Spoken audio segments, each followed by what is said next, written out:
নমস্কার বন্ধুরা, শ্রাবন্তী রান্নাঘরে তোমাদের সবাইকে স্বাগত জানাই। আজ আমি তোমাদের সাথে গলদা চিংড়ির একটি রেসিপি শেয়ার করব। আজ আমি গলদা চিংড়ির কষা বানাবো।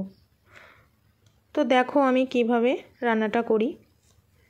চিংড়ি মাছগুলো ভালো করে কেটে ধুয়ে পরিষ্কার করে নিয়েছি। চিংড়িগুলো কিন্তু বেশ বড় সাইজের। এবার আমি পরিমাণ মতো লবণ আর হলুদ গুঁড়ো মাখিয়ে নেব। সবগুলো মাছে ভালো করে মাখিয়ে নিয়েছি। একটি কড়াই বসিয়ে তাতে সর্ষের তেল দিয়ে দিয়েছি। তেল গরম হলে চিংড়িগুলো একে একে ভেজে নেব। তোমরা যারা আমার চ্যানেলটি এখনও সাবস্ক্রাইব করোনি, সাবস্ক্রাইব করার জন্য অনুরোধ রইল।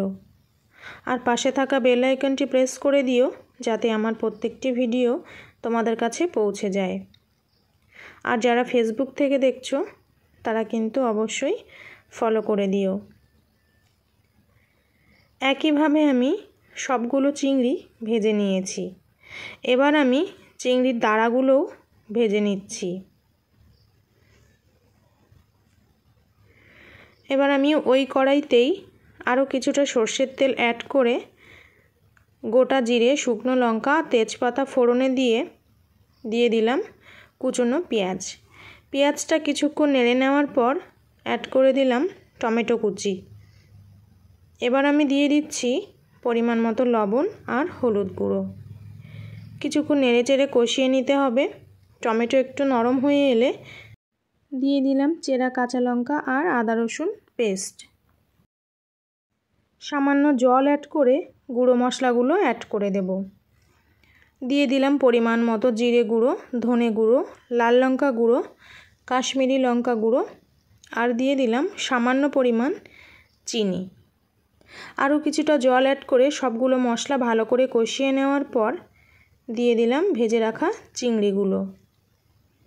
মশলার সাথে চিংড়িগুলো নেড়েচেড়ে ভালো করে কষিয়ে নিতে হবে। তারপরে দিয়ে দিচ্ছি পরিমাণ মতো জল। তোমরা যে যেমন ঝোল খেতে পছন্দ করো সেই পরিমাণে জল অ্যাড করে নিও। তবে যেহেতু কষা, গায়ে মাখা ঝোল রাখলেই বেশি ভালো লাগে। কিছুক্ষণ ঢাকনা দিয়ে রান্না করে নেওয়ার পর ঢাকনা খুলে ওপর থেকে গরম মশলা গুঁড়ো ছড়িয়ে দিয়ে একটু নেড়েচেড়ে মিশিয়ে নিলেই কিন্তু গলদা চিংড়ির কষা একদম রেডি। এবার আমি এটা গরম গরম পরিবেশন করে নেব। তোমরা কে কে গলদা চিংড়ি বা চিংড়ি খেতে পছন্দ করো কমেন্ট করে জানিও। আর ভিডিওটি কেমন লাগলো কমেন্ট করে জানিও। ভালো লাগলে লাইক শেয়ার করে দিও। আর হ্যাঁ, চ্যানেলটি সাবস্ক্রাইব করতে কিন্তু একদম ভুলো না। দেখা হবে আরও একটি নতুন ভিডিওর সাথে।